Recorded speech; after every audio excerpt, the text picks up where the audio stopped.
Olá, muito bem-vindos a mais um Convite ao Pensar. Meu nome é Bruno Figueiredo, começa o nosso episódio de número 58 e o papo de hoje ele não é sobre estratégia de marketing, ele não é sobre vender mais ou sobre ter mais visualizações. Embora a gente vá passar por esse caminho, falar um pouquinho sobre, o meu interesse hoje é saber a pessoa por trás da diretora de marketing que está aqui comigo hoje. Seja muito bem-vinda, Maiane Sgrilli. Muito obrigada, Bruno. Eu que agradeço. Obrigado por ter aceitado o convite. Tamo aí. Como se sente hoje? Vamos começar por aí. Como é que tá seu dia? Meu dia? Não, hoje tá tranquilo. Tá tranquilo, a gente teve bastante coisa, gravamos, resolvemos muito problema, né? Como sempre, todos os dias. Bem na rotina, né? Várias De boa. gravações. É Legal. isso aí, o fluxo. Então, bom, vamos começar com você se apresentando pra galera de casa te conhecer e saber quem é a Maiane. Eu aprendi recentemente uma coisa muito legal com uma cliente minha, que ela é psicóloga, né? E ela estimula a gente a falar um pouquinho de quem a gente é e menos do que a gente faz, né? Uhum. Meu nome é Maiane. É um pouquinho difícil de guardar, então todo mundo me chama de Mai, porque eu não sei porque as pessoas acham difícil de entender, né? Eu tenho 31 anos, fiz semana passada, e eu sou uma pessoa introvertida, por mais que não pareça. Gosto de conversas profundas, de brisas profundas, conexões profundas, e majoritariamente a minha vida hoje ela é muito focada no trabalho. Eu gosto muito de academia, sou amante, assim, assídua da academia. E acho que de tudo que eu faço, de tudo que eu sou, a comunicação é uma coisa que me move muito. Então, onde eu tô, eu penso muito em comunicação, eu penso sempre em análise de comportamento, e tudo isso sempre me move bastante. Isso nas minhas amizades, nas minhas relações, no nível de trabalho também. E acho que é isso. Tá, conversas profundas. Geralmente, pra que lado vão essas suas conversas profundas? Nossa, eu adoro falar de por que as pessoas fazem o que elas fazem, sabe? Então, assim, eu tenho até uma certa dificuldade de ter raiva das pessoas ou criar conflitos, porque eu sempre tô assim, nossa, mas essa pessoa passou por isso, passou por tal coisa. E aí, por isso que ela faz isso, por isso que ela tá assim, por isso que isso acontece. E aí, quando a pessoa conversa comigo, eu sempre gosto de trazer perguntinhas assim, mas e o que você vai fazer sobre? Por que você tá se sentindo assim? De onde que vem isso? Então, assim, eu sou uma péssima amiga pra você falar que tá com raiva de alguém, pra você falar que tá triste. Porque eu não consigo olhar e falar assim, nossa, realmente, eu vou te ajudar a estudar o que tá acontecendo, analisar o que você tá pensando, de onde que veio isso. Sabe, isso tudo me fascina. Eu acho que esse entendimento de si, esse entendimento das emoções, de tudo que move a gente, neurologicamente, quimicamente falando, te dá uma possibilidade de ser feliz tão grande, sabe?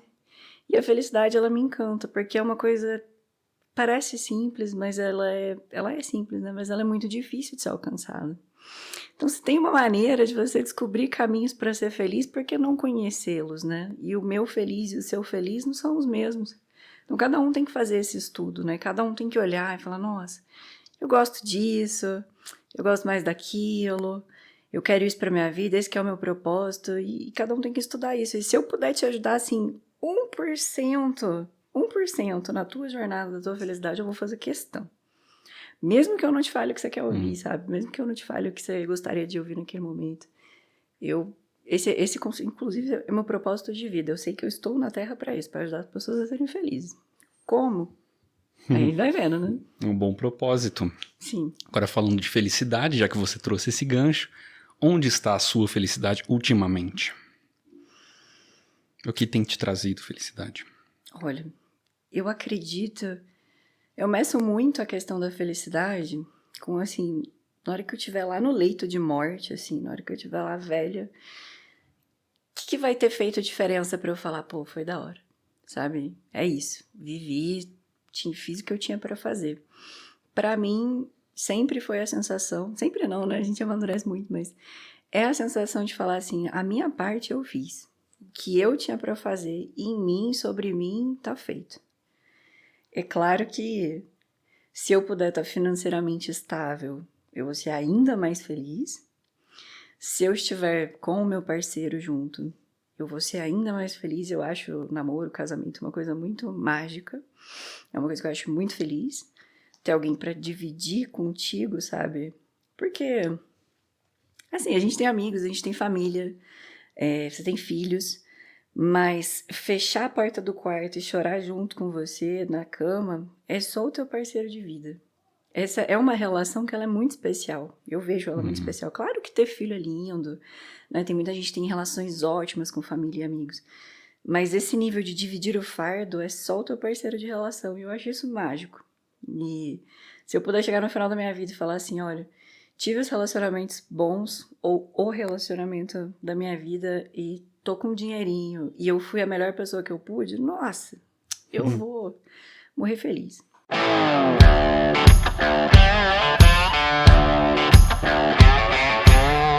Entramos agora no bloco pessoal. Esse é o momento da gente te conhecer, saber como é que você vê o mundo, como é que você se vê o outro, com perguntas que podem ou não fazer sentido. Nesse bloco, eu tenho pedido pra galera me surpreenda, tá? Evita falar de trabalho, esse momento não é pra isso, Tá, é pra falar sobre falar de você, trabalho. tá? Lembra disso. E nesse momento aqui, tudo que você disser poderá ser usado contra você. Com Nas certeza. entrelinhas aí, né, dependendo, eu vou pescando algumas palavras pra utilizar. E a gente tem uma pergunta fixa, uma nova pergunta, de acordo com os últimos episódios aí, que começa com como é que você se relaciona consigo mesma, né? Quais são as formas que você usa para acessar você mesma e como é que você se trata? Olha, eu não sei, às vezes eu acho que eu tenho... eu sou até um pouco arrogante quando eu falo isso, eu acho. Mas, nossa, eu sinto que eu sou a pessoa que mais me conheço na vida. Eu tenho uma relação muito próxima comigo mesma. Então eu sei nomear o que eu sinto, eu sei entender de onde que vem. Eu faço terapia há alguns anos, né? Eu vejo, né? O terapeuta costuma dizer, você tem uma boa consciência do que está acontecendo. Eu faço terapia muito mais por uma vontade de extrair o máximo que eu posso do que por tristeza. Eu nunca busquei a terapia por tristeza ou angústia, sabe? E eu gosto demais de me ouvir, de saber por que as coisas estão acontecendo. E eu não sei, eu tenho uma relação muito boa comigo mesma, eu me adoro. Eu gosto das minhas qualidades, eu gosto dos meus defeitos. O que eu não gosto, eu procuro mudar. Eu faço, assim, tudo que tá no meu alcance para eu ser a melhor versão de mim que eu puder.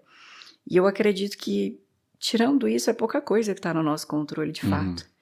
Então eu passo muito tempo pensando sobre mim, agindo sobre mim, tratando coisas sobre mim, porque o que é do outro, né?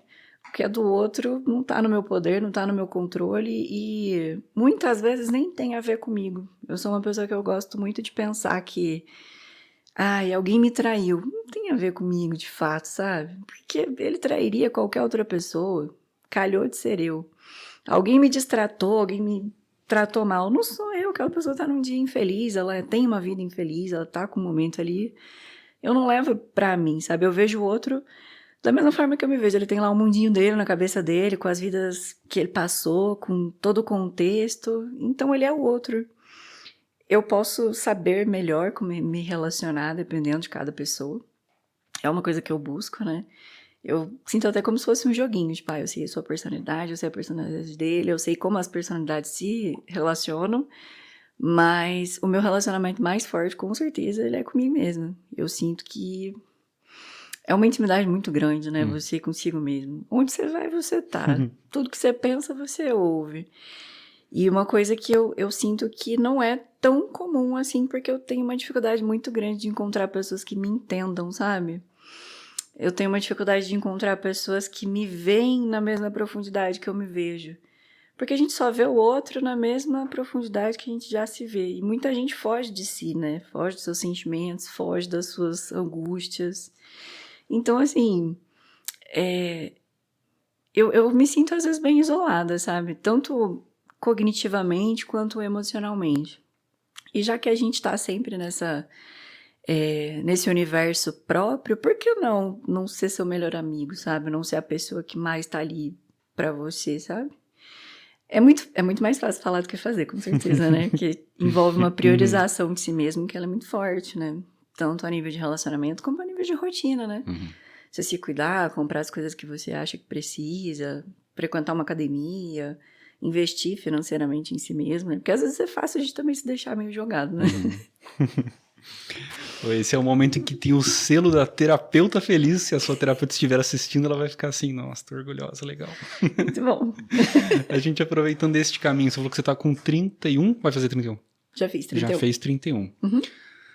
Tá, 31. O que você me diria que você sente que ainda tá em construção em você? Ai, tudo. Eu sou uma pessoa que eu tô sempre muito disposta a mudar. Então, assim, se eu descobrir amanhã que o que eu acreditei a vida toda não é verdade, beleza. É isso aí, não é verdade. Não fez sentido mais, beleza. Se eu puder aprender todo dia uma coisa nova, se eu puder todo dia melhorar, se eu puder... todo dia é diário, às vezes você tem um insight que muda a tua vida toda e foi uma bobeira num sábado à noite qualquer, sabe? Então, eu sei que eu mudei muito ao longo da vida. Você me conhece faz bastante tempo, né? Acho que dá pra perceber. Eu mudei muito ao longo da vida. Eu fiz coisas muito diferentes ao longo da vida.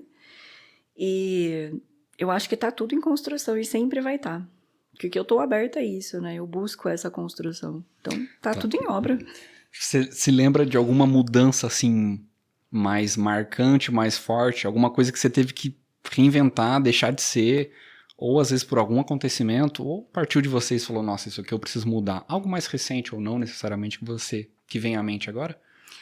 Olha, assim, eu tive uma reviravolta extrema, acho que uns 3 anos atrás.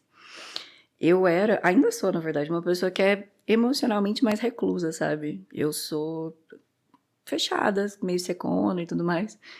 E eu tendo a não criar muitos laços ou não aprofundar muito as minhas relações, né? Então, por exemplo, as minhas amigas nunca me viram chorar.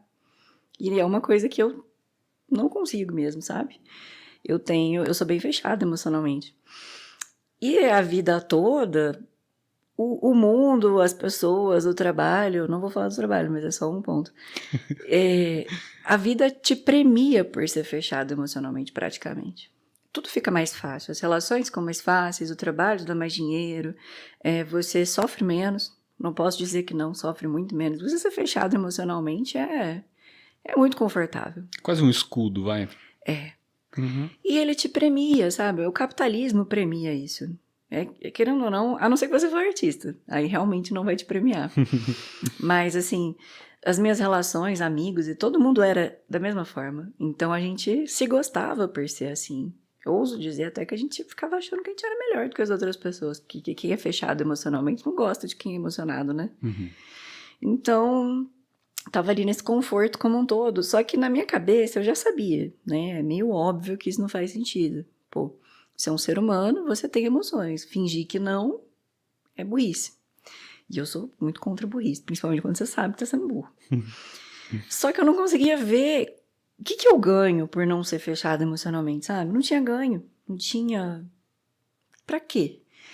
E aí eu conheci uma pessoa que eu me relacionei rápido, mas essa pessoa um dia disse que sofreu um acidente, tinha passado por um episódio e contou um monte de coisa horrível que aconteceu e falou que não conseguia chorar por conta do que aconteceu e que, sabe, ela falou ali do processo dela, de como ela não se abriu emocionalmente pra isso. E aí na hora que eu ouvi isso, eu pensei, nossa, como eu sou burra, aí ó, tá se privando de ser feliz. Por quê? Porque tá fechado pra X, Y e Z. E por estar fechado emocionalmente, necessariamente você vai ser menos feliz. Você pode sofrer menos, mas você também vai ser menos feliz. E como eu disse, a felicidade é importante pra mim. Eu acho que é uma coisa muito importante pra todo ser humano, né? Senão a gente não aguenta. E na hora que eu vi aquilo, foi tipo um interruptor. Foi, nossa, como eu sou burra. Pô. E aí... acabou esse diálogo, eu fiquei sozinha assim em casa e eu tinha muita coisa pra trás que eu nunca tinha processado, psicologicamente mesmo falando, sabe? Eu nunca tinha acessado o lugar de vítima nenhuma vez na minha vida. Eu nunca tinha acessado a tristeza na minha vida toda, praticamente. Em algum momento eu me fechei e dali eu fiquei até os meus 27, 28 anos. Então, naquele final de semana veio tudo. Nossa, mas eu chorei que nem criança. Tipo, aquele choro que é desesperador mesmo. E dali pra frente, eu comecei a fazer um esforço, né? Não mudou a minha personalidade do nada. Mas eu comecei a fazer um esforço pra me abrir emocionalmente pra outras pessoas, pra certas situações, pra ter permissão de ficar triste, permissão de sentir raiva. E eu vejo que eu sou uma pessoa bem mais agradável hoje em dia. Eu me sinto mais feliz, eu trabalho melhor, só teve ganhos. E o meu relacionamento amoroso, assim, eles não teria como estar tão bom se eu não tivesse feito isso, sabe? Então, acessar a vulnerabilidade é uma coisa que, para quem já tem esse acesso, parece bobo, né? Mas me mudou profundamente. Assim, a níveis desde infância não processada, sabe? Tipo, muda a criança interna que existe em você, todo o relacionamento com o mundo e consigo mesmo. Dali pra frente eu sou outra pessoa, completamente. Então, assim, igual eu falei pra você, antigamente eu tinha relações que eram muito superficiais com as pessoas. E ninguém me conhecia, ninguém sabia de tristeza, de raiva, de nada. É meio que uma fachadinha, sabe? Tem um certo ponto, a pessoa chega, depois ninguém chega. E aí o máximo quem vai é o namorado, o marido, sabe? É o máximo. Só que se você faz isso que eu vou falar agora é muito brisado, não sei se vai fazer o menor sentido, mas assim, tá aqui você e seu núcleo. Se até aqui só chega um namorado, e até aqui chegam poucos amigos, e a maioria tá aqui, você concorda que você perdeu alguém aqui do meio, você tá sem ninguém. É muito estúpido isso, na verdade. Porque você tá sozinho, e nesse círculo próximo, as pessoas que você pode contar, que você pode falar assim, nossa, vou chorar no colo dessa pessoa. Se você tem uma pessoa, duas no máximo, pra você ficar sozinho e... é muito fácil. É um investimento burro, né? É mais fácil você pluralizar o teu investimento emocional do que você ficar com uma pessoa só ali, né? E a gente sabe que a solidão tem uma participação muito grande na tristeza, né? Nossa, isso me mudou profundamente. Engraçado, eu já disse isso aqui algumas vezes nesse programa, que é por alguma ironia da vida, às vezes eu preciso ouvir coisas, e aí eu convido pessoas e eu escuto. Você falando isso pra mim, eu sou uma pessoa completamente fechada, meu círculo ele é tipo um grão de areia. E é bem profundo, né? É muito, muito distante isso, mas eu gostei de ouvir isso. Gostei de ver essa... Foi uma mudança que eu imagino pra você que não deve ter sido fácil, assim, o processo, né, de entender, maturar, mas por um lado me trouxe uma coisa interessante. Vou ficar com um pensamento aí. Posso complementar? Por favor. Nessa busca de, tipo, por que eu vou me abrir, sabe? Tipo, não tenho grandes ganhos, ainda mais pra quem é autossuficiente. Nossa, se você teve, sei lá, uma vida onde você resolveu tudo sozinho, você mora longe da sua família, porque tem gente que é muito da família, dos amigos, e não é, pelo jeito não é nosso caso, né? Eu escutei o Wagner Moura falar o seguinte, e, né, o Wagner Moura, né, pá, né, você fica, nossa, o cara ele é inteligentíssimo. E ele falou assim que ele foi para uma gravação nos Estados Unidos. Eu não lembro qual era o nome do filme que ele fez. Guerra Civil, talvez. E ele tinha que fingir, né, atuar que ele era o melhor amigo de infância de um cara. E ele nunca nem tinha visto o cara. Ele falou, pô, eu não vou dar conta. Eu não vou conseguir. Cara, vai ficar uma merda. Tô inseguro, tô mal. E aí os dois foram pra gravação e ele falou, peraí, vem aqui. Chamou o cara no camarim. E falou assim, irmão, meu nome é Wagner Moura, eu tenho tantos anos, eu sou brasileiro, eu tô não sei o que, não sei o que lá, eu tô com muito medo, eu não te conheço, a gente vai fazer tal papel, eu tô desesperado. E falou tudo pro cara. E o cara, meu nome é tal, eu sou tal pessoa, eu também tô inseguro, também acho que isso aqui não vai dar certo. E os dois, no momento que eles abriram a vulnerabilidade um pro outro, eles se conectaram. E no momento da conexão, eles conseguiram entregar um trabalho muito melhor, eles conseguiram se ajudar, entende? Pô, se não tem nada mais útil que isso, eu não sei, entendeu? Eu preciso ver racionalmente pra entender, sim. Mas, pô, imagina se ele não tivesse se aberto, sabe? E o ser humano é social, gente. A ideia de que a gente não precisa do outro, ela é muito contemporânea e muito capitalista, né? Muito, tipo, você e você mesmo tá tudo certo, você não precisa de ninguém, sabe? Isso é muito moderno. Nosso cérebro não tá pronto pra isso. Ainda mais hoje em dia, né? Que a gente fica tão preso, cara. em redes sociais, que é o tema que a gente vai entrar daqui a pouquinho. A gente tem mais 2 perguntas.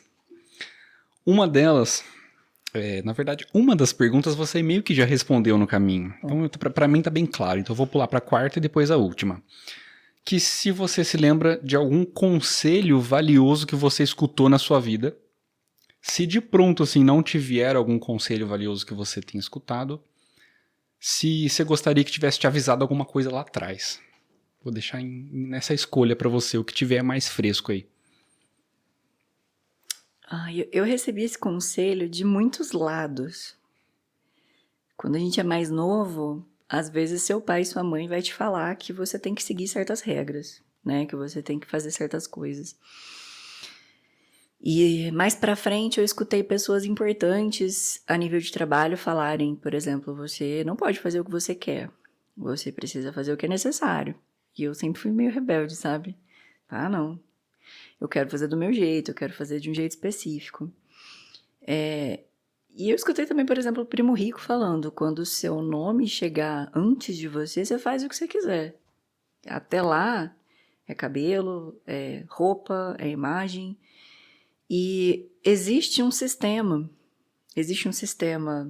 que é diferente de homem para mulher, de pessoas brancas para pessoas negras, mas existe um sistema. E você lutar contra ele, eu particularmente, hoje em dia vejo assim, é muito bonito. Eu acho lindo quem abdica do seu sucesso, da sua carreira, das suas vontades individuais para lutar contra o sistema.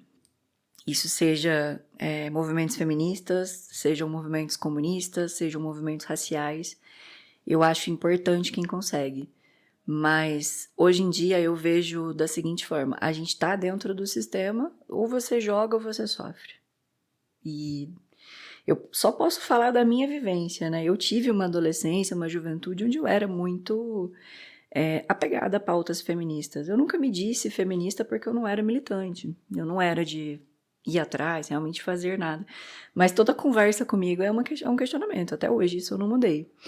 Então, assim, porque mulher tem que isso? Tem. Por quê? Então, eu tenho esse lado. Porém, depois de um certo tempo, eu pensei assim, putz, existe um papel de gênero porque para a maioria ele é mais confortável. Porque uma maioria gosta dele, porque a sociedade precisa de algum norte de organização, porque o sistema tá aí, enfim, tem inúmeras maneiras, mas eu tive uma epifania de assim, eu não posso falar que homens e mulheres são iguais, eles não são.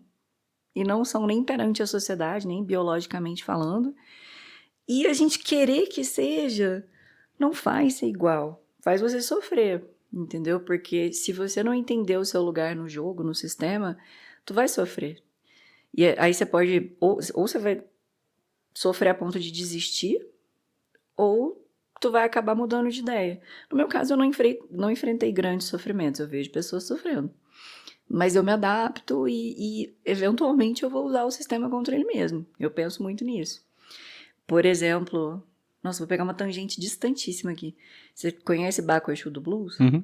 Acho maravilhoso. E ele cantava aos gritos pautas raciais. E agora ele parou.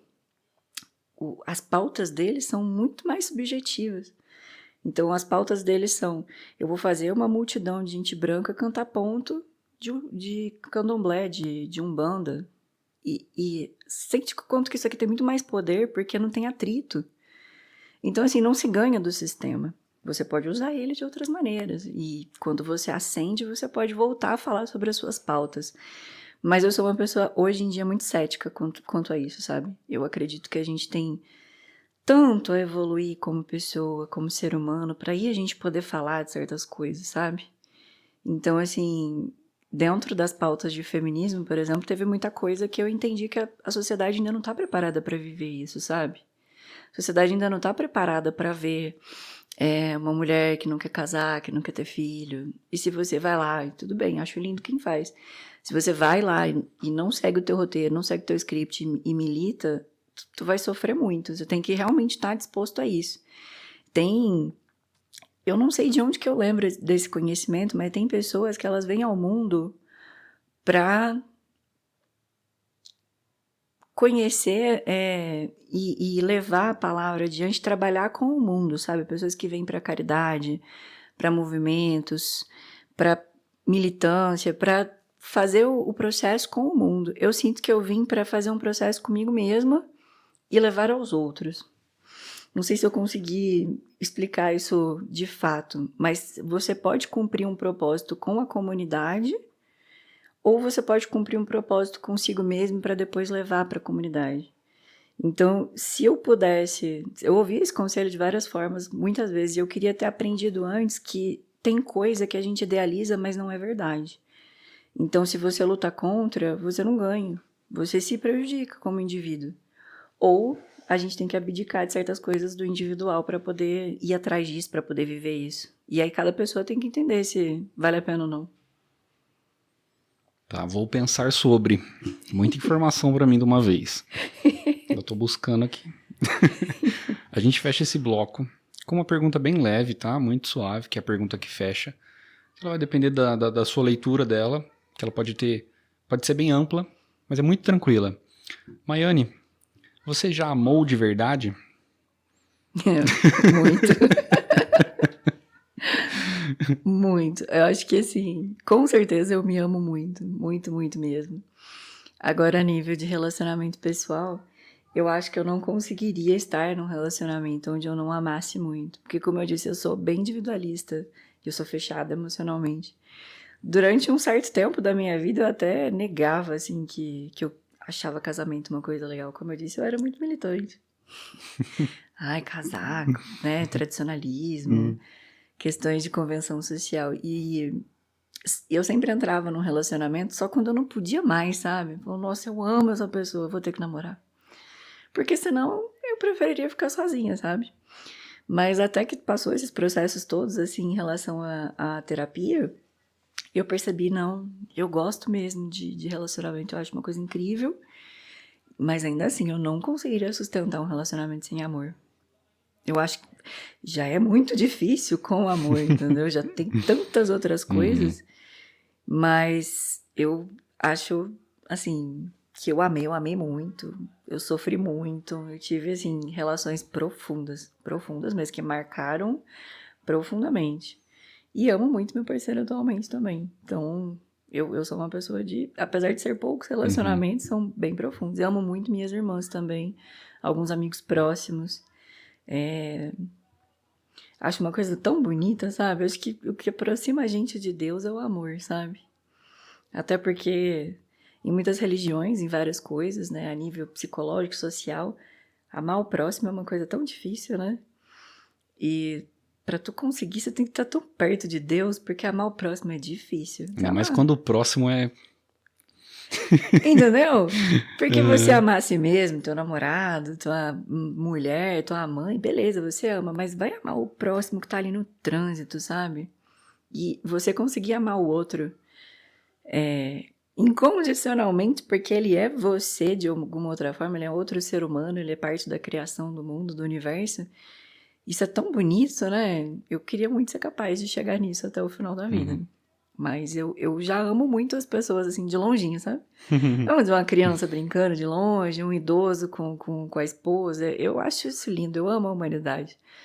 Mas, assim, amar o próximo, quando o próximo tá te irritando, ainda é um desafio. Amor ágape. Isso. Pô, fiquei pensando no que você falou, cara. Será que dá pra namorar alguém sem amar? Tipo, você começa a namorar a pessoa e aí você... Na esperança de que, pô, vou passar a amar ela só pra ver... Vou deixar o tempo rolar até eu amar essa pessoa e continuar com ela. É estranho, né? Tipo, namorar sem amar. Mas é que depende do que é importante pra você num relacionamento. Pra mim, eu não abro mão de amar. Tem isso. Mas e se você quer alguém que te cuida? Que você não faz precisa sentido, amar? né? Sabe? Será que o amor é tão importante pra todo mundo?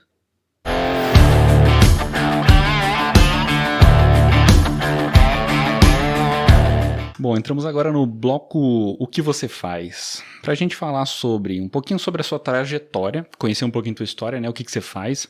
Inclusive, acho que a gente pode começar com uma pergunta. O que você acha que as pessoas entendem por marketing? Porque eu acredito que deve ter, assim, uma visão que você gostaria de desmistificar Até quando as pessoas te perguntam assim, o que que você faz? Que resposta que você dá? Cara, na verdade, eu não sei se eu acredito que eu consiga desmistificar. Marketing é muito abstrato, né? Mas assim, de forma técnica, é você gerenciar o desejo de compra do seu cliente de forma estratégica, né? O que eu quero? Eu quero ser benquisto, eu quero ser desejado, eu quero ser comprado, eu quero ser comprado com recorrência. Dentro da área que eu sigo, né? Eu sigo o Philip Kotler, que é considerado o pai do marketing nos Estados Unidos. E da forma que ele trabalha, o marketing tem 5 pilares: pessoas, praça, que é onde você vende, produto, que é o que você vende, preço e publicidade. Então, só um pezinho aqui é publicidade. Publicidade é propaganda, fazer anúncio, né, vender e tal. Dentro disso, você tem pessoas, é entender teu cliente, é entender as pessoas que trabalham com você. Produto, precificação, a estratégia do produto, o design do produto, a embalagem do produto. Preço. Eu não posso chegar e vender um negócio que custou R$1 por 300 mil reais sem uma estratégia, né? E a praça, né? Se você vende no digital, é um tipo de estratégia. Se você vende físico, é outra coisa, né? Então, assim, administrar esses 5 P's buscando aumentar o desejo de compra do seu cliente, né? E aí, o que as pessoas acham que é marketing? Postar no Instagram? Que não deixa de ser parte do marketing, né? É uma maneira de você fazer publicidade para o seu cliente. Mas, é assim, um grãozinho de areia lá da praia toda. Tá, foi bem técnico. Foi, né? Vamos destrinchar. Mas antes da gente falar sobre o marketing em si, eu vou querer que você me ajude a montar uma linha do tempo para até entender como é que você chegou no que você faz hoje, né? O processo que você passou. Mas aí vamos resgatar lá nos primórdios, na sua infância, algum elemento. Então pode ser um objeto, pode ser um lugar, pode ser algo. Pode ser algo da sua infância que te vem à mente agora que você se lembra. Relacionado com o trabalho? Não, pode ser completamente avulso. Geralmente é o que vem primeiro, assim. Eu lembro muito dos meus gatos. Gatos. Eu fui uma criança muito sozinha, porque meu pai e minha mãe eram separados e minha mãe trabalhava fora o dia todo. E aí eu tinha a TV e os gatos. E às vezes eu ficava de castigo, porque eu fazia muita bagunça, e eu ficava só com os gatos, porque minha mãe tirava a antena da TV, sabe? Aí às vezes eu pegava brinco assim e colocava na TV pra conseguir assistir. Perrengue. Então assim, eu ficava o dia inteirinho sozinha, fora o tempo da escola, né? Mas ninguém vai... Ai, nossa, eu lembrava muito da escola. Mas assim, eu lembro muito dos meus gatos. Nossa, eu era muito grudada com eles. Eu tive assim uns 2, 3, assim, na infância primordial. E depois que eu cresci, eu continuei tendo alguns. Nossa, mas eu lembro muito deles. E quando você era criança, você já tinha uma ideia do que você queria? Ou você foi descobrindo, foi uma coisa que aconteceu? Eu nunca tive ideia, na verdade. Nunca tive, porque... Eu não sei, eu acho até que a gente não deveria esperar da criança que ela soubesse. A não ser que ela tenha um dom, né? Tem criança que vem com dom. Você sabe que ela vai fazer alguma coisa naquela área. Tem criança que ela vem assim mesmo. Tem umas crianças que é artista muito cedo, né? Mas eu nunca soube. Eu nunca soube. A única coisa que eu consegui entender ao longo da minha juventude, não na infância, é que eu não era muito pra ser CLT. Eu já sabia. Eu não sou uma pessoa, assim, muito obediente. Se a regra não faz sentido pra mim, eu não consigo seguir. E aí, assim, trabalhar pros outros, assim, é muito difícil, né? Mas na infância, nunca tive nada que desse qualquer dica, vislumbre de que eu fosse chegar onde eu tô. E você começou fazendo o quê? Qual foi o primeiro caminho, assim? Você falou, a primeira porta que eu abri foi... Eu comecei a mexer um pouquinho com rede social pra amigos, pra evento, que na época eu era... conhecida de uma pessoa que fazia um evento aqui em Poços. Então, eu comecei a fazer o que hoje a gente chama de social media, que é fazer as postagens, sabe? Só que eu não cobrava pra fazer isso, nem imaginava que isso era um trabalho, na verdade. Fazia porque eu gostava. Então, eu tive ali, sei lá, 11 anos atrás, alguns clientes de social media, né? Alguns clientes de marketing. Parei, trabalhei bastante tempo em bar. E durante o tempo que eu estava trabalhando em bar, eu descobri que você poderia trabalhar em bar em navio de cruzeiro. E aí eu comecei a ir atrás disso. Já estava com inglês, comecei a aprender a coquetelaria avançada, porque aqui no Brasil o pessoal nem faz drink, Malemar faz drink. Só que a coquetelaria avançada de navio é assim, você saber os drinks clássicos, você saber do que são feitas as bebidas, você é um nível de conhecimento decente, né? Porque é 5 estrelas um navio. Peguei algumas experiências em hotel também, porque precisava ter. Fiz uma entrevista, fiz um curso de salvatagem, que você tem que aprender a pular do navio sem morrer. E fui embora pro navio, né? Acho que foi em 2019 que eu fui. Trabalhei lá 6 meses no navio. Foi uma Qual que era o experiência. percurso que ele fazia? Ele fazia Mediterrâneo e temporada brasileira aqui junto com o Uruguai, com Legal. Argentina e tudo mais, né? Então ele passava 3 meses aqui, depois ia pro Mediterrâneo. Aí ele pegava a França, a Espanha e Portugal, né? Principalmente. Só que no finalzinho teve a pandemia, né? E aí cortou bruscamente todo esse negócio do navio, porque eu tava gostando, eu ia continuar, dava um dinheiro absurdo, porque assim, você ganha em dólar, não tem gasto. Pensa, pra você juntar patrimônio ali é muito bom. Com 15 anos você aposenta. E o ambiente da hora também, né? Gostosinho. Muito legal. Bom, eu gosto, né? Caótico, bagunça, e drink, e bar, e sei lá, gente do mundo inteiro que eu trabalhei. Foi, nossa, uma experiência tão legal. E conheci muitos lugares, né? Todos esses países que eu falei, eu estive neles, né? E a primeira vez que eu saí do país foi no Uruguai. Nossa, foi uma realização tão grande. Eu olhava, assim, as plaquinhas com nome diferente de português. Eu, ai, que coisa legal. O ar é diferente, as pessoas são diferentes, é tudo muito legal. E todo lugar que eu podia, eu tava na praia. Eu adoro praia. Então, assim, eu tava no céu. Só que o custo pra saúde no navio é absurdo. Você não come, você não dorme, você não vive. Você só trabalha. Então, assim, eu trabalhava, assim, em média umas 16, 18 horas por dia. É muito puxado. E não tem nenhuma folga. Nesses 6 meses, não tem folga. Então, Porque você tá dentro do trampo, não tem nem um dia, né? O que fazer. você trabalha todos os dias, todos os dias. Não tem um dia que você descansa, entendeu? O único dia que eu descansei foi porque a gente tinha um gerente que ele era muito legal, ele falava que se você ganhasse muitas cartinhas de elogio, você podia ganhar uma folga. Eu ficava lá falando pros clientes fazer pra eu ganhar, né? Que eles ficavam tristes da gente ser meio escravo, né? Daí eles faziam. E teve um dia que também eu cortei o dedo, foi bem feio, eu tive que fazer um procedimentinho cirúrgico, eu fiquei 2 dias afastado. Mas se passar disso, eles te mandam embora. Putz. Passou de 3 dias, eles te cortam, porque não compensa, né? E como não tem CLT, não tem nada trabalhista, aonde você estiver, eles te mandam embora, é isso aí. Uma mão na frente e outra atrás. Se você não tiver guardado dinheiro, você fica aí perdido por algum país. E tava sendo muito legal, mas eu não gostava de trabalhar servindo pessoas. Porque, como uma pessoa fechada, eu não tinha essa habilidade, sabe? Então, pra eu tolerar conviver com tanta gente, todo mundo que trabalha no bar bebe muito, né? Isso é fato, em qualquer lugar. Mas no navio o pessoal bebe muito, mas muito mesmo. E pra aguentar, eu tava bebendo uma quantidade considerável. Não era muito, eu nunca cheguei a transtornar, mas era todos os dias, imagina, um pouquinho todos os dias faz muito mal.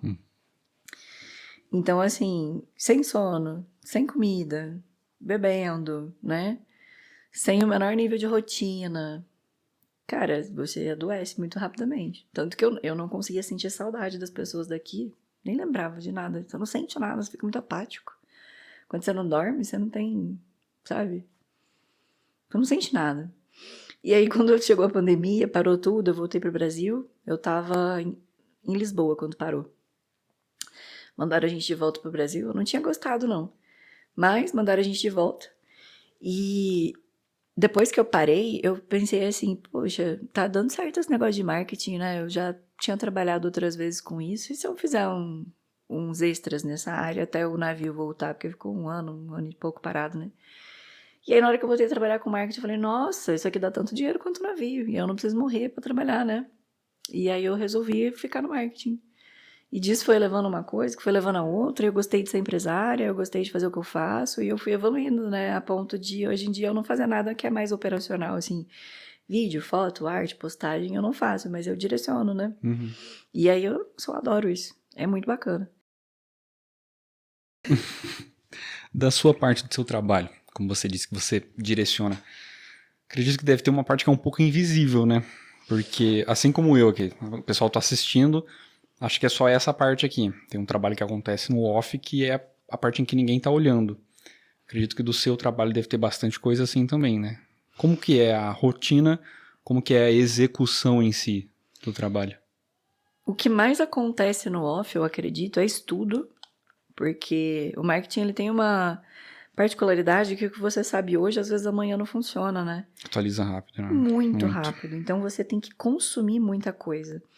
E esse nível de consumo, ele também precisa ser de conteúdo. Você precisa assistir muito vídeo, assistir muita coisa, consumir música, consumir podcast. Porque a criatividade, ela não é um recurso ilimitado. Se você não consome, você não cria. Então, assim, por exemplo, eu não posso trabalhar todos os dias da semana 14 horas por dia, porque senão eu não crio, sabe? E isso às vezes não passa pela cabeça das pessoas, sabe? Qual que é a parte, assim, muito abstrata, que você precisa olhar pro teto sem fazer nada pra tu ser criativo, sabe? Pra condensar um vídeo com uma ideia, com uma estratégia, e aí você, putz, é isso aqui. Então, tem muitas coisas que eu penso pra cliente que eu tô aleatoriamente, assim, no banho, nossa, tive uma ideia. Ou, de repente, tô consumindo um podcast, vem um insight. É muito complicado, porque parece que o meu trabalho ele tem um entregável, que é o roteiro, é o planejamento, é a estratégia. Mas ele depende de tantas outras variáveis que elas vêm muito aleatoriamente, sabe? Então, o processo criativo, ele é muito cinzento, ele não tem um preto no branco, sabe? Dia tal eu vou sentar e vou fazer assim. Hoje em dia tem processo, né? Facilita. Então, você tem um processo te ajuda, né? Então, eu tenho um caminho que eu faço para poder montar um planejamento, mas geralmente eu levo aí alguns dias para pensar, para entender e etc. Como você mexe diretamente com consumo, o teu consumo mudou depois que você começou a trabalhar com isso? Tipo, você já olha, você já sabe mais ou menos como funciona. Sim, mudou muito também, porque desde que eu trabalho com marketing, o conteúdo de vídeo curto explodiu muito, né? E então ele já mudou por isso, mas eu hoje em dia tenho uma dificuldade de consumir mesmo a nível de entretenimento. Então, tudo que eu assisto, a maioria não me entretém, eu assisto porque eu tenho que assistir. Referências, aula de faculdade no YouTube eu acesso muito para algumas coisas que são muito profundas, mas é só em livro que o consumo vai ser denso, sabe? Que ele vai ser satisfatório. De resto, o meu consumo, ele é um consumo totalmente... Como é que eu posso explicar isso? Eu gosto de ver vídeo besta, sabe? Aqueles vídeos ruins. Aqueles vídeos de TikTok com zero qualidade. Tem um detox assim.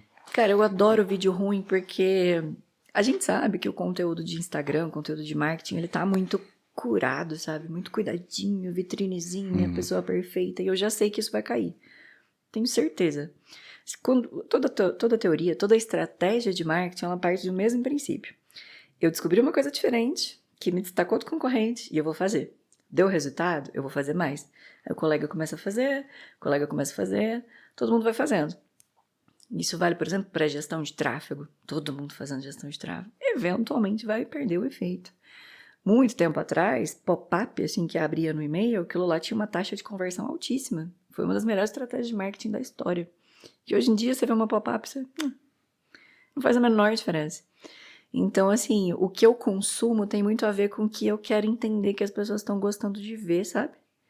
Então, o que eu consumo que as pessoas estão gostando de ver? Vídeo despretensioso, sem ninguém vendendo nada, sem ninguém fingindo que acorda às 5 da manhã para ir correr na praia.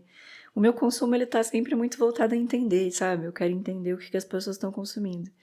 Então, por exemplo, eu tava perguntando pra você, o que o pessoal gosta de ver no podcast? Aí você fala pra mim, o que é espontâneo. Por quê? Porque é óbvio, né? A gente tá cansado do que é falso. Acho que as pessoas não aguentam mais discurso também, né? Todo mundo com discurso. Você vai ver um vídeo pronto, a pessoa já tá, aquela coisa tão, nossa, saturado, né? Eu, particularmente, não tenho saco mais pra assistir vídeo em que dá pra ver que a pessoa tá forçando uma 3 coisa. dicas pra você fazer tal coisa. Aí eu já... nossa, chato. Entendi. Então, o meu consumo, ele é um consumo de gente existindo, sabe? Porque, eventualmente, eu acho que a gente vai entrar num novo momento do marketing onde as coisas que têm mais espontaneidade, menos forçação de barra vão dar mais resultado. Se eu consigo acompanhar o que as pessoas estão gostando de consumir, eu consigo antever o que vai dar resultado. Então, assim, e é também mais legal de consumir, porque não tá todo mundo fazendo. Mas eu gosto de dar o exemplo de que os influenciadores estourados, e aí sempre me vem o Whindersson na cabeça, não é forçação de barra. É uma besteira. Virgínia, besteira. Tá entendendo? São pessoas que são legais, que são divertidas, que são espontâneas. Tem uma galera aí que é meio falsa pro meio, mas você vê que os maiores é muito da personalidade da pessoa e ela vivendo, sabe? A gente gosta de ver as pessoas vivendo. Porque, eventualmente, quem tá lá comprando carro, quem tá lá fazendo essas coisas, vai perdendo relevância. Já reparou nisso? Então, o meu consumo, hoje em dia, ele é muito voltado pra entender o que que a galera quer. O que que eu quero numa rede social? Quando eu abro meu Instagram no final do dia, o que que eu quero? Eu quero ver vídeo de gato, os gols da rodada, sabe? Aí vem lá uma pessoa falar pra mim assim, porque compra esse produto aqui, faz tal coisa, minha loja é boa, sabe? Não é isso. Ainda tá funcionando, ainda vai funcionar durante muito tempo, mas se você sacar isso antes, você vai estar muito na frente. Então, por exemplo, eu não sei se você já viu um podcast que o pessoal tá na praia, chama Chega Aí, eu acho. Não, acho que não. Cara, é um negócio que o cara coloca uma cadeira de cerveja ali na... chega aí você. E entrevista uma pessoa aleatória.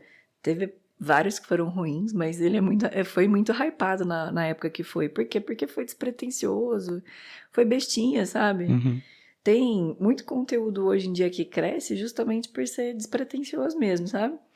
Então, na hora que você falou pra mim, o pessoal quer ver o que é espontaneidade, o que é, tipo, fora do roteiro, e faz total sentido. Agora no Instagram tem uma coisa que aparece muito pra mim, que é um saco, é assim, você reparou que o algoritmo do Instagram mudou e agora, direto, a cada um mês tem uma pessoa anunciando, olha, o algoritmo do Instagram mudou, porque antes era assim, posta todos os dias, você tem que fazer muitos stories, você tem que aparecer nos seus stories, agora, não, você não pode mais aparecer nos seus stories, você tem que aparecer poucas vezes. Sabia que se você aparecer apenas uma vez no dia, o seu stories vai lá em cima. Nossa, cara, chega a ser uma coisa assim que você... Mano, chato, é né? chato, cara. Eu não quero nem saber disso. Mas qual é a real, esse algoritmo, afinal? Porque assim, além de você tem que assistir conteúdo pra você se atualizar, pra você ver, né, para que caminho tá indo. Mas em contrapartida tem um algoritmo que quebra tudo. Então qual é a lógica que você utiliza pra saber de fato? Cara, a minha lógica é, não importa o canal, o algoritmo, se você entende como o ser humano consome. Porque o algoritmo, ele busca entreter a pessoa para ela passar mais tempo na plataforma. Qual que é a moeda? Atenção, engajamento e conexão entre as pessoas. O que move isso é o cérebro. O cérebro é o mesmo desde a pré-história. As nossas maneiras de consumir, de comprar, de decidir, elas são exatamente as mesmas. A diferença é você conseguir pensar no contexto dentro da rede social e na atualidade. Porque o processo de compra vai mudando conforme tá, né, todo mundo anunciando, todo mundo tendo empresa. Então, assim, hoje em dia a concorrência é tão alta que para você decidir comprar com alguém, você fica até tipo, nossa, será que é isso? Será que eu compro aqui? Será que eu vou tomar um golpe? Será que isso aqui é o melhor? Porque é tanta opção que você fica meio congelado. E isso não existia antigamente, mas o teu cérebro vai lidar com a compra da mesma forma, independente de onde. Você só precisa entender o contexto daquele espaço específico.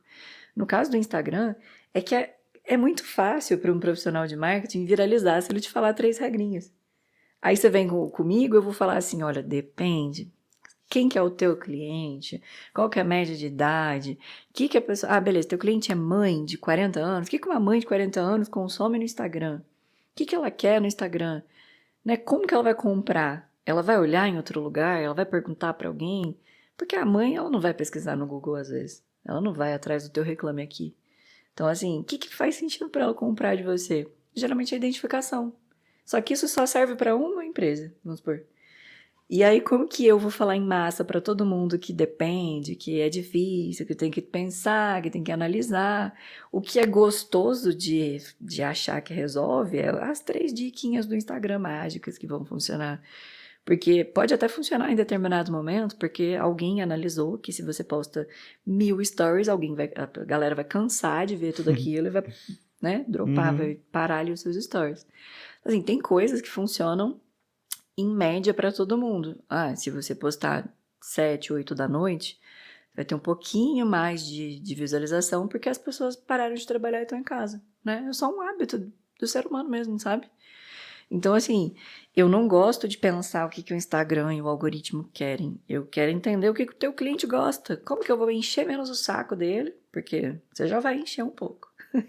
Tá vendo os vidinhos dele lá, você vai aparecer. Como que você enche menos o saco? Porque se você encher menos o saco, ele vai gostar mais de você. Se ele gosta mais de você, ele tá mais um passo para comprar de você.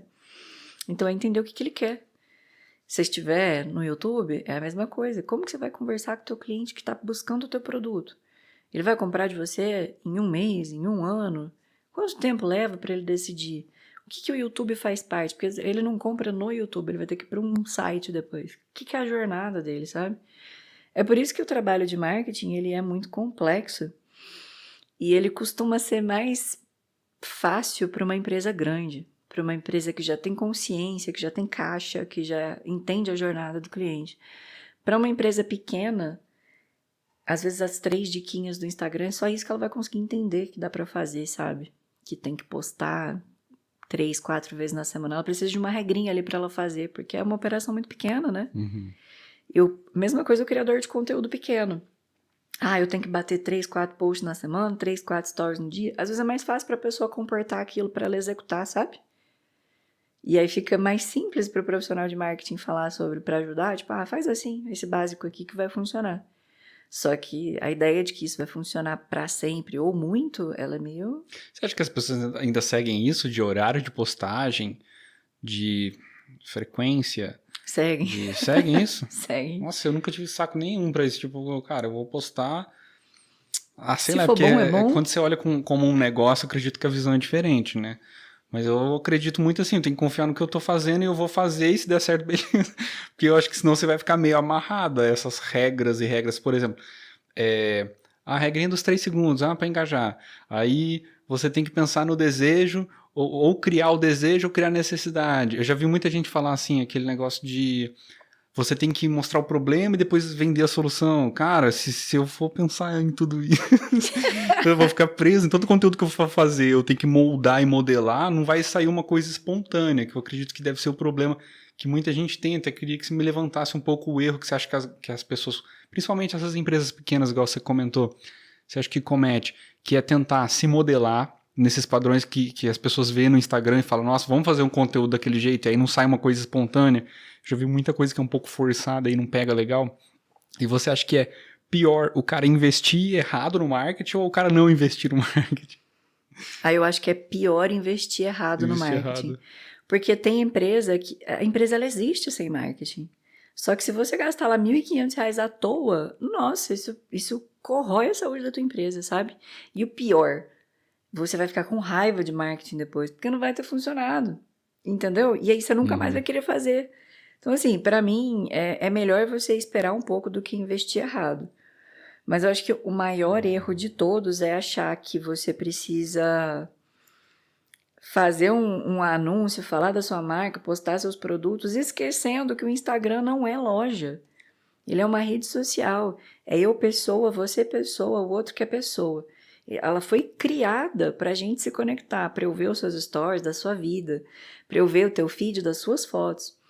Então, assim, eu vou chegar lá e vou postar o meu sapato, cara, ninguém quer ver teu sapato. Você tem que partir dessa premissa que teu conteúdo vai ser um saco, ninguém quer ver teu sapato, tem muito sapato. Eu quero ver sapato da Gucci já, entendeu? Já compro os meus sapatos. Então, você tem que partir do pressuposto que você tá numa rede social. Você não pode chegar lá sendo marca e falar, mas o meu produto é bom, eu vou falar do meu produto, eu vou vender. Não vai. Às vezes, se você tiver um produto realmente muito bom, pode acontecer. Mas, assim, a maioria das vezes, a maioria massiva, as pessoas não entendem por que não funciona, mas é porque o conteúdo é chato. É porque a imagem é ruim. É porque a tua oferta de venda é chata. Ou o teu preço. Cara, o negócio do preço pega. A pessoa tá vendendo um negócio que todo mundo vê que não vale o preço que tá pedindo. E aí você sustenta esse preço alto em cima do quê? Por que é caro o teu produto? Porque se eu for ali na Shein, na Shopee, eu vou comprar por 1/10 do valor. Por que eu vou comprar de você? Então, as pessoas, elas talvez não tenham entendido o nível de concorrência que existe no Instagram e que você não é, sei lá, a última bolacha do pacote. Você, na verdade, sabe? O farelinho ali, porque a marca, ela sofre muita rejeição. Né? Ninguém quer ver marca, ninguém quer ver teu produto, sabe? Eu tô aqui vendo meu negócio, vai vir a marca me encher o saco. Acho que o maior erro é esse, não entender que a plataforma digital, ela não pode ser uma panfletagem, ela não pode ser só vitrine do teu produto. Tem que ter, tipo, você tem que ser legal, tem que ter um vídeo de humor, tem que ter um vídeo explicando o produto, tem que mostrar teus clientes, você tem que entender o que teu cliente quer ver ali na tua marca. Um exemplo, assim, muito forte, Magalu, sabe? É uma bobeira o feed da Magalu, sabe? Você vai lá ver aquele avatar deles, ela acabou de fazer uma parceria com a Coleston pra ficar loira. O que isso tem a ver com a Magalu, sabe? Você vai no feed do Duolingo, você já viu que patifaria que é o Duolingo? Eu acho engraçado ele Neusaldina. comentando os posts com umas coisas mó legal. Cara, o do Duolingo me surpreende o quanto que eles pegam pesado, cara. As piadas deles são pesadas. Então, assim, por quê? Porque se a marca é legal, ela vende, sabe? E você precisa aprender a ser legal. Isso, mas e o tráfego pago? Se você for legal, o teu custo no tráfego pago cai. Sim. Custa menos vender, custa menos anunciar, sabe? Então, melhor você aprender a ser legal antes de você investir em marketing. Se você realmente não sabe ser legal, você precisa de alguém. As maiores lojas, assim, tem lojas aqui em Poço, tem pessoas, empreendedores que sabem ser legais e eles passam anos sem marketing, assim, estruturado. Eles são legais, porque eles postam, que eles mostram, tem capricho, sabe, na hora de gravar e postar. É quase como se a marca fosse uma influenciadora mesmo, sabe? Uma pessoa produzindo conteúdo. Igual você falou, você é um produtor de conteúdo. Você não tem ainda um negócio que você tem que explorar comercialmente. E aprender a ser legal na hora de produzir o conteúdo é o que vai te garantir sucesso. Muito mais do que o gancho de 3 segundos com dor, solução, CTA. Porque no final das contas, se você for legal, você vai vender. Você tem que entender o que é ser legal para o teu cliente. E isso, como é muito abstrato, é difícil de levar para frente, né? Porque isso que eu tô falando aqui é pouco prático para aplicar, né? A pessoa escuta isso também. O que eu faço? O que eu posto? O que eu não posto? Eles se preocupam muito também sobre o que não postar. Porque hoje tem um terrorismo, né? Que, nossa, se você postar isso, todo mundo vai ver, você vai ser cancelado e vai arruinar a sua imagem. Então, assim, eu honestamente, eu sou uma pessoa que eu amo delegar. Eu amo. Se eu puder pagar alguém para fazer, para não ter que fazer, lindo. É saber escolher bem, sabe? Profissionalzinho de marketing que vai te ajudar. Ver lá nas referências dele, ver se já teve resultado.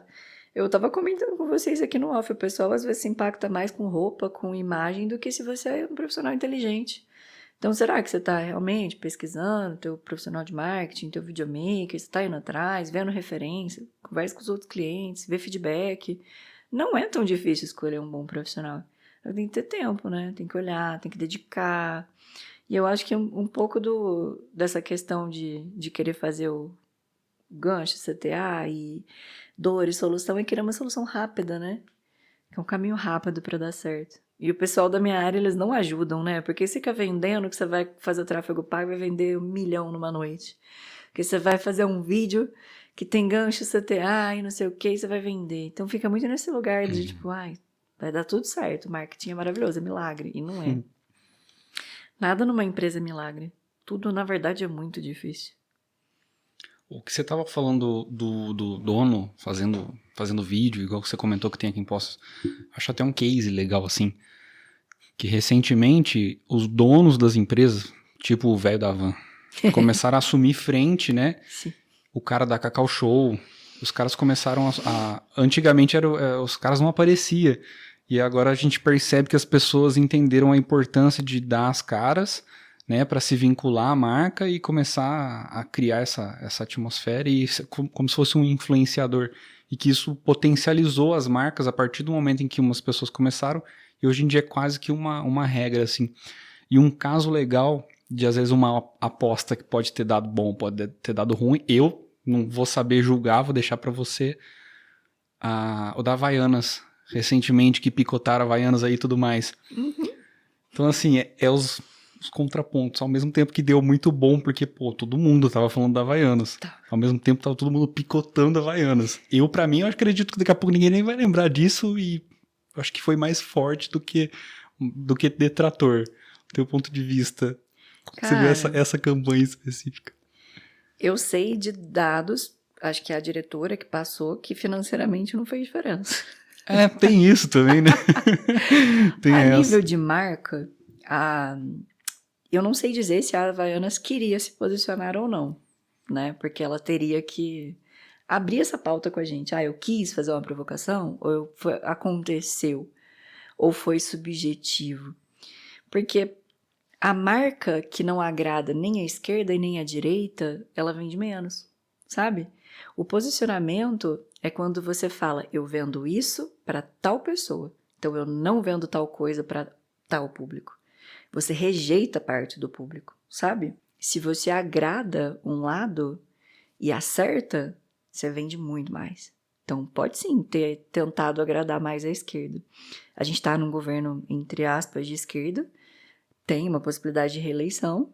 Então, assim, poderia ser estratégico para eles. Eu não sei se eu acho que foi estratégico, mas eu acho que nesse nível ninguém faz uma piada assim, ninguém imaginou que ia, sabe? Eu acho que sabiam.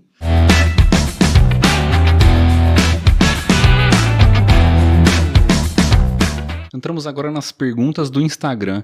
Eu já vou começar primeiro agradecendo a galera que mandou, que foi bastante gente, e até desculpando aí que não dá para colocar tudo. Eu espero que a gente tenha respondido grande maioria durante a nossa conversa.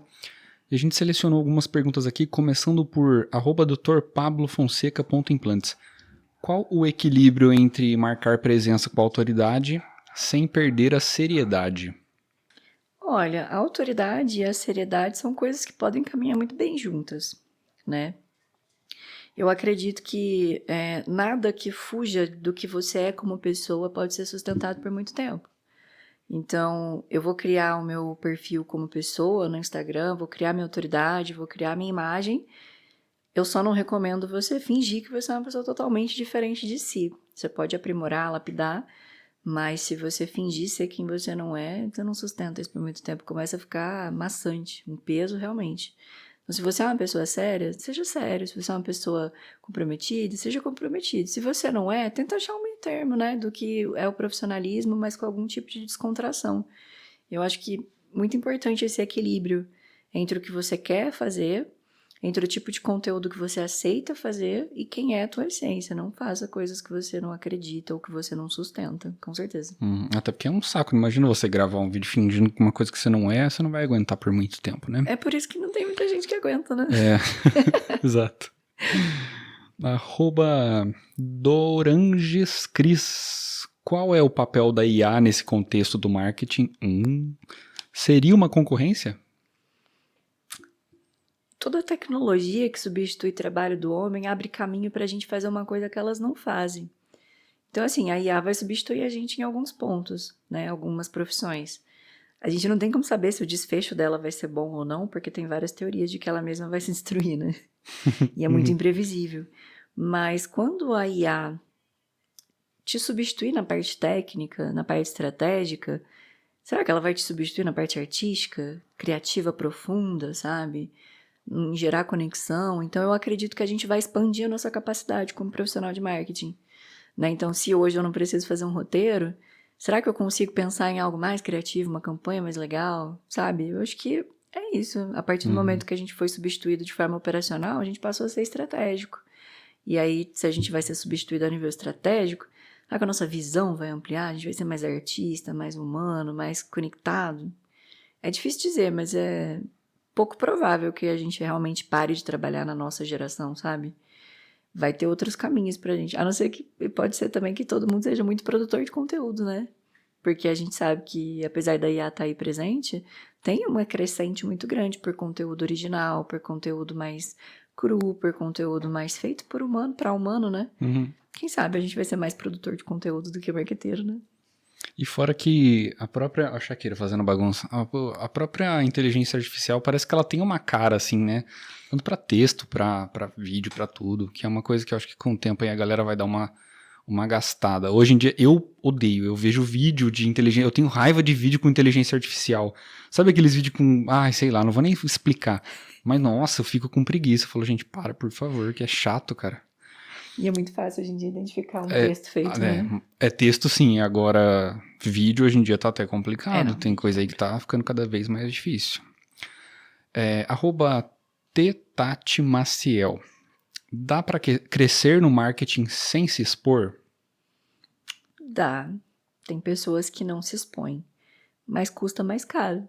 Essa é a escolha que você tem, né? Isso tanto para profissional de marketing, quanto para empresário, quanto para produtor de conteúdo. Existe pessoas que ganham dinheiro sem aparecer? Existe. Mas custa mais caro. Porque quando você usa a tua própria imagem, é mais fácil você angariar uma galera que gosta de você, né?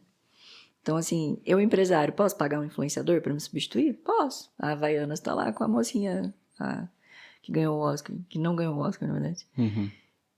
Se você fizer com você mesmo, não custa, né? Não tem um preço mais barato. Então, assim, é uma escolha. Tem gente que não gosta e não quer aparecer e eu sou a favor deles não aparecerem. Se você não gosta, não faz. Procura outras maneiras.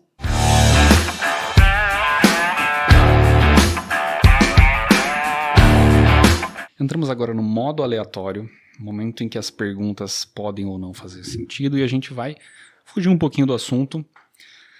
Boa sorte. Não peguei leve, tá de boa. Mai, você ganhou um outdoor na cidade. Uhum. E aí você pode estampar uma frase. Ou uma imagem, vai. Tá. Qual seria? Não vale algo profissional, tipo vendendo seu peixe, tá? Seu contato. Tá. Não, mas também não faria isso. Mas tem placa, tem história. Justo. Tá. Conhece-te a ti mesmo. Boa, gosto. Nossa segunda, Mai. O que é liberdade? Para você. Eu acho que a liberdade ela não existe, na verdade. Porque ou você é livre para escolher o que você quiser, mas aí você fica preso às tuas paixões, às tuas necessidades. O ser humano não é bem livre, né? A gente é bem preso a muita limitação, nossa mesmo, né? Aí é aquilo, eu acho que pra mim a liberdade é estar presa só a mim mesma, né? Menos coisas que envolvam o outro. E ainda assim, meio fantasioso, né? A gente tá totalmente limitado pelo sistema, por tudo. Então, assim, o que você puder, beleza, mas não é, assim, real, de verdade. Bem filosófico. Um pouco triste, confesso. Não, né? Não sei. A terceira pergunta. Qual é o maior prazer da vida? Eu não sei da vida, mas pra mim é a sensação de autoaprimoramento. Sabe quando você aprende um negócio que você tava com muita dificuldade, você fala assim, nossa, eu aprendi. Ou você passa por uma situação da sua vida e você consegue lidar com aquilo e você sente a melhora, sabe? Isso pra mim é de uma sensação tão gostosa, parece que você fica melhor, maior, mais inteligente. Isso pra mim é muito prazeroso, é até um pouco do motivo de eu gostar da academia. Então, quando você cresce musculatura, você, né, afina a sua cintura, você melhora, você aprende, você se fortalece, isso pra mim é um prazer imenso. Autoaprimoramento é uma coisa que me satisfaz muito. Senti que você subiu um degrauzinho na escada, né? Boa. Quarta pergunta. Se você pudesse decretar uma nova regra na sociedade que entrará em vigor amanhã, qual seria? Não medir a vida do coleguinha com a sua régua. Gosto bastante. Então, assim, não é tua vida? Não dê pitaco. Não queira traçar pela outra pessoa.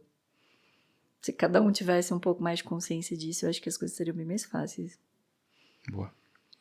Pra gente fechar esse bloco, me diga uma coisa simples que te faz acreditar que viver vale a pena. Dá risada.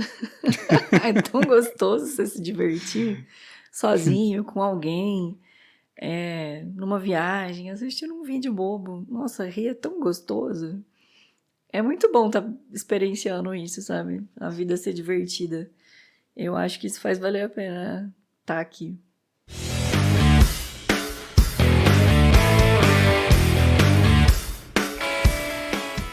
Entramos agora no bloco final, momento em que a nossa conversa vai se aproximando do fim. Esse bloco você vai deixar algumas indicações e recomendações para a galera de casa. A gente começa com um hábito poderoso para as pessoas cultivarem no dia a dia delas. Tédio. Nossa, com certeza é tédio. Eu fui muito obrigada a estar nas redes sociais e eu entendi que isso, assim, papo de vó. Esse celular tá te fazendo mal. E ele tá mesmo. A gente não tem um cérebro evoluído o suficiente para estar o tempo todo numa tela, com notificação, com mensagem, com TV e nada. Então, se você conseguir passar 2 horas da tua semana, que seja, e é difícil, não é fácil não, já vou cantar a bola, olhando pro teto sem fazer nada, ou lendo um livro, tu vai ser muito mais feliz. Porque a tua cabeça vai estar se regulando. Sabe aquela sensação de que nada tá bom, de que nada tá legal, de que nada tá funcionando? É porque você tá vendo tanto vídeo, comendo tanto doce, fazendo só coisa que te estimula prazer rápido, que você vai ficando meio apático com as coisas da vida. Se você vê vídeo curto todo dia, você perde a capacidade de ver um filme. Se você come açúcar todo dia, você perde a capacidade de gostar de uma fruta. Então, tem coisas que a gente tem acesso que tem que dar uma regulada. E conteúdo, celular, tela, precisa dar uma regulada. Senão, a probabilidade disso te fazer mal para os seus filhos, fazer mal para sua família é muito grande. E é uma coisa pouco falada, eu acho isso tão perigoso. Engraçado, esses dias eu escutei alguém falando em algum vídeo, em alguma TV, tipo, tô entediado, nossa, que tédio. Aí eu fiquei pensando assim, caramba, eu não lembro a última vez que eu me senti entediado de falar, nossa, não tenho nada pra fazer. Aí eu fiquei assim, putz, queria ter um momento de me sentir entediado, assim, parece que eu tô sempre, tipo, não dando conta de fazer tudo, que eu falo, putz, eu queria ter esse momento, velho. E se você tiver um momento, assim, que você vê que você vai sentir tédio, você já puxa o celular, já pega uma coisa pra assistir. Qual foi a última vez que você ficou na fila do banco e ficou na fila do banco? Sabe? Ou você sentou na calçada do lado de fora da casa da sua avó e não tinha nada pra fazer, tipo, não tem. E aí, mesmo que você quisesse, não tem nada pra fazer. É uma coisa que não existe na vida da galera mais jovem. Uhum. E dos adultos, pra qualquer lugar em casa que você olha, assim, você vê coisa pra fazer. Você fala, putz. Não, realmente. Aqui, pra onde eu olho, eu falo, pô, tem que regar aquela planta aí. Sim. O nível de esforço pra você trabalhar, ter uma casa minimamente decente, sei lá, fazer uma academia, pronto. Não tem tempo de nada. Já era. Boa. Nosso segundo ponto. Esse você vai escolher um desses. Que tenha ou não um significado, um sentido pra você, tá? Mas geralmente o que vier à mente. Pode ser filme, série, livro ou música. Um desses. Tem um livro, é meu livro favorito, ele chama Meditações, do Marco Aurélio. Cara, esse livro pra mim é uma sensação de ler a Bíblia, sabe? Ele é um livro sobre um imperador antigo, que ele era filósofo, e a doutrina dele é o estoicismo, né? A escola dele é o estoicismo. O estoicismo prega o que tá no meu controle, eu faço, o que não tá no meu controle. E tem muito a ver com ética, moral, a boa convivência em sociedade. Mesmo que você leia o livro, que você procure coisas sobre o estoicismo, é uma filosofia de vida tão gostosa, sabe? De você realmente... O que tá no meu controle eu faço, o que não tá eu abro mão. Isso é uma coisa tão gostosa para a saúde mental. Eu sei que não funciona para todo mundo. Tem gente que não gosta do estoicismo, porque é uma filosofia bem apática, né? É uma filosofia que ela se encaixa mais para pessoas que são menos emotivas, eu acho. Quem é muito emotivo talvez sofra para adquirir. Mas é uma leitura tão gostosa. E também você pode procurar livros ou conteúdos que falem sobre Epicteto, que não escreveu porque ele era um escravo na época. E você vê que ele também falava sobre estoicismo, e o imperador e um escravo falaram sobre o estoicismo. É uma filosofia que ela abrangia várias classes, várias situações. Então, assim, eu acho ela muito bonita. Tem várias outras pessoas que participaram dessa escola, mas, assim, o estoicismo, pra mim, ele é mágico. Nossa, parece... Eu sinto como se eu estivesse falando com Deus, sabe? Uhum. E principalmente uma ideia de que tudo que vem da natureza, da providência, de Deus, não é ruim, não tem como ser ruim. Tudo que vem é do universo, de Deus, é bom, porque é o que tinha que vir. É uma sensação tão gostosa, sabe? De você parar de lutar com o mundo, parar de lutar com as coisas que acontecem e fluir como um riozinho que vai fluindo aí, sabe? É engraçado como as pessoas marcam a gente. Eu conheci um cara, não faz muito tempo, que ele falava de estoicismo o tempo inteiro, tudo. Só que ele era um cara completamente contraditório. Completamente. E aí eu peguei um certo, sabe, já não me desce tão bem estoicismo por causa desse cara. Espero conseguir engolir e esquecer essa coisa um dia. Mas enfim, nosso terceiro ponto é o ponto da reflexão. É o momento de você deixar o seu convite ao pensar para a galera que está assistindo a gente. Sobre o que você gostaria que as pessoas pensassem, qual é o seu convite ao pensar e a reflexão que você vai deixar para a gente hoje? Eu acho que às vezes a gente tem uma vida muito automática, sabe? Eu acordo, eu escovo os dentes, eu como, eu vou vivendo num piloto automático. E nada contra também, né? Quem quiser continuar, pode continuar. Mas a partir do momento que você consegue se observar e observar o outro de fora, com distanciamento, e você analisa as suas decisões, você presta atenção no que você faz, nas coisas que você está decidindo para a sua vida, é incrível como as coisas conspiram a teu favor, sabe? É meio papo de hipsterandeiro, é meio papo de filósofo, é meio papo de você acreditar em Deus e ter fé. E assim, para as coisas pararem de ser como é, você tem que mudar certos hábitos, você tem que mudar certas crenças, você tem que abandonar traumas que aconteceram com você na tua vida. E, poxa, a tua felicidade tá aí, sabe? Em você passar por isso. E você só vai conseguir se você estiver acordado. Não tem uma palavra melhor do que essa, mas é acordado, fora do piloto automático, vendo a vida, vendo as pessoas, vendo a si mesmo.